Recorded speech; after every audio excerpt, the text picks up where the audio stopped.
उदिच्यां भीषणभैरवाय नमः उदिच्यां मां रक्ष रक्ष कालकण्टकान् भक्ष भक्ष आवाहयाम्यहमत्र तिष्ठ तिष्ठ हुं फट् स्वाहा ईशान्यां संहार भैरवाय नमः ईशाने मां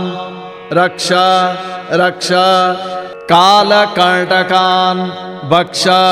भक्ष आवाहयाम्यहमत्र तिष्ठ तिष्ठ हुं फट् स्वाहा